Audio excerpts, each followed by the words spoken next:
उम्मीदपुर गांव में जमींदार घुंघरू सिंह का काफी बोलबाला था। गांव के लोग जमींदार की बात को कभी नहीं टालते थे। भले ही जमींदार गांव वालों से मुनाफा कमा रहा हो, लेकिन वो छोटे मोटे काम करके गांव वालों के दिल में जगह बनाए रखता था।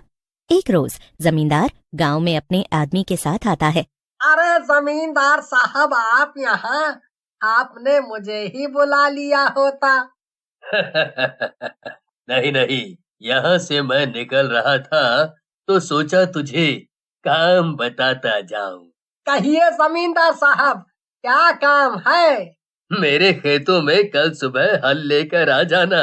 2 खेत जोतने हैं तुझे। और उसमें बीज बोना है। बाकी मैंने और लोगों को भी कह दिया है। तू टाइम से आ जाना। बिल्कुल मालिक, मैं समय से पहले पहुंच जाऊंगा। आप चिंता मत कीजिए। गांव के लोग जमींदार की खूब इज्जत किया करते और जमींदार भी गांव के लोगों की मदद कर ही दिया करता। लेकिन जमींदार का इकलौता बेटा गांव के लोगों की बिल्कुल इज्जत नहीं करता। गांव के लोग भी जमींदार के बेटे को ना तो मुंह लगाते और ना ही उससे कोई कुछ कहता, क्योंकि वो पूरी तरह से बिगड़ैल था। एक रोज जमींदार के बेटे रंजीत को गांव की सुमित्रा की बेटी सुषमा के साथ गांव की ही कलावती देख लेती है और वो ये बात सुमित्रा से आकर कहती है। अरे ओ सुमित्रा, कैसी है तू? कई दिनों से तू आई नहीं, तो सोचा मैं ही मिल लूं तुझसे।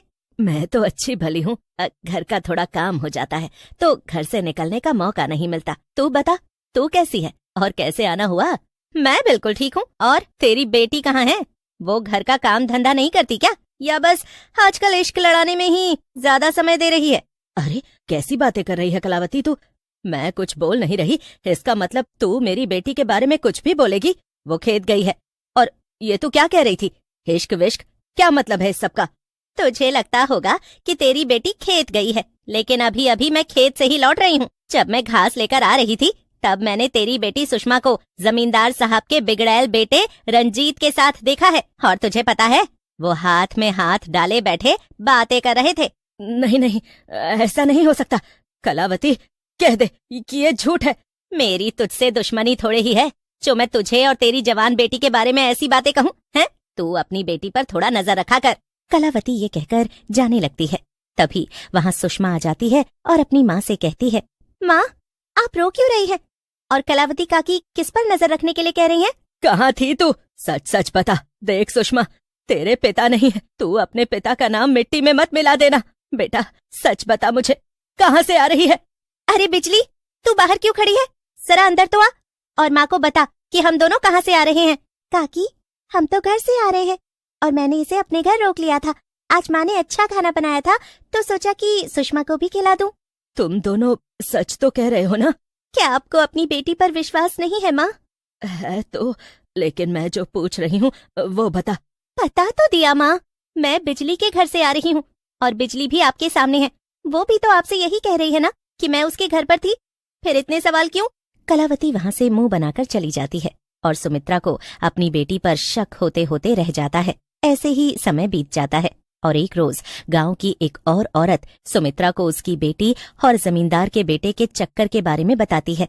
इस बार सुमित्रा अपनी बेटी से बिना कुछ पूछे उस पर नजर रखती है और आखिरकार सुमित्रा अपनी बेटी को जमींदार के बेटे रंजीत के साथ देख लेती है। और जब सुषमा घर आती है, मुझे कई लोगों ने तेरे और जमींदार के बेटे के बीच में चल रहे चक्कर के बारे में बताया, लेकिन मैंने अपनी बेटी पर विश्वास रखा था कि वो ऐसा नहीं करेगी, लेकिन आज तूने मेरी नाक कटवा ही दी। लेकिन माँ, मैं उसके बिना नहीं जी सकती, मैं उससे प्यार करती हूँ।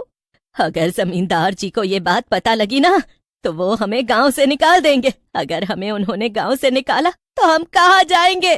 तुझे थोड़ा भी अंदाजा है कि तू कितनी बड़ी गलती कर बैठी है? आज से तेरा घर से निकलना बंद। सुमित्रा अब कई दिनों तक अपनी बेटी को घर से निकलने नहीं देती और करीब 1 महीना बीत जाता है और एक रोज सुषमा की तबीयत जब उसे गांव के वैद्य के पास ले जाया जाता है तो गांव के वैद्य जी की हैरानी का ठिकाना नहीं रहता। सुमित्रा जी, मुझे आपसे कुछ बात करनी है। आप जरा इधर आइए।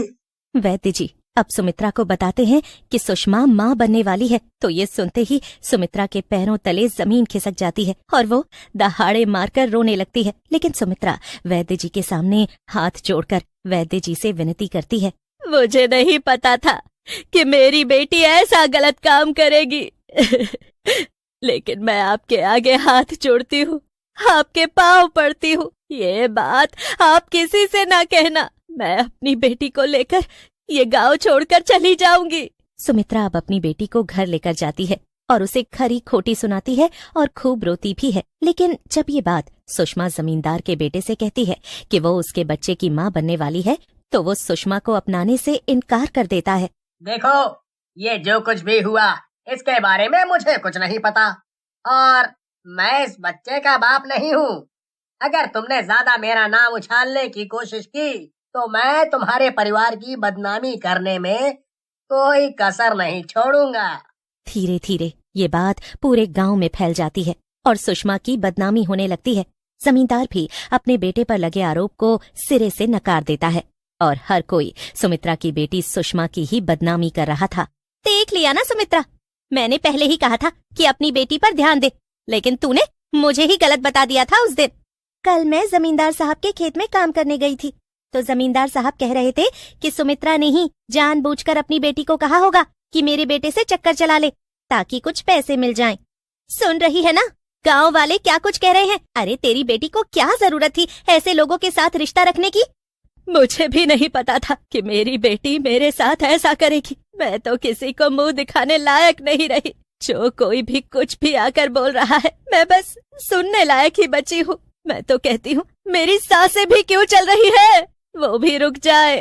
हाँ, इसीलिए कहते हैं बेटियों को ज्यादा सर पर नहीं चढ़ाना चाहिए, ना ही ज्यादा पढ़ाना लिखाना चाहिए। जहाँ उनके पैर खुलते हैं वो 4 कदम और आगे बढ़ जाती हैं। जहाँ गांव वाले सुमित्रा और उसकी बेटी को भला बुरा कह रहे थे, तो वहीं सुषमा अब इन सारी बदनामियों को झेल नहीं पाती। वो अपना गला काटकर जान दे देती है। ये बात गांव में कुछ दिन ही सुर्खियों में रहती है। उसके बाद सब कुछ नॉर्मल हो जाता है और करीब 6 महीने बाद जमींदार के बेटे रंजीत की शादी अच्छे खासे अमीर घर की लड़की से करवा दी जाती है। लेकिन अब सुहागरात वाली रात रंजीत नशे में अपने कमरे में आता है जहाँ घूंघट में उसकी दुल्हन बैठी होती है। अब रंजीत भी अपनी दुल्हन के पास जाकर बैठ जाता है। रंजीत अपने सामने घूंघट में बैठी दुल्हन को देख रहा था। वो हाँ ना में सिर हिला रही थी। फिर काफी समय बीत जाने के बाद रंजीत अपनी दुल्हन का घूंघट उठाता है। लेकिन जब वो अपनी दुल्हन का घूंघट उठाता है तो चिल्लाकर जैसे ही दरवाजे की तरफ भागता है तो दरवाजा खुद ब खुद बंद हो जाता है। रंजीत बेटा, क्या हुआ तुझे? तू ठीक तो है ना? नहीं पापा, मुझे बाहर निकालो। यहाँ कोई है। सरकटी दुल्हन, सरकटी चुड़ैल, मुझे कुछ भी समझ में नहीं आ रहा है। क्या हो रहा है आखिर? कौन हो तुम और क्या चाहती हो? रंजीत के इतना कहने के बाद ही वो सरकटी चुड़ैल जोर जोर से हंसने लगती है और रंजीत की तरफ बढ़ने लगती है। और वो सरकटी चुड़ैल कोई और नहीं बल्कि सुषमा थी, जिसकी 6 महीने पहले मौत हुई थी।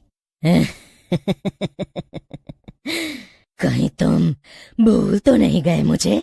हाँ, मैं तुम्हारी सुषमा, जिसे तुमने जीते जी अपनाने से इनकार कर दिया था।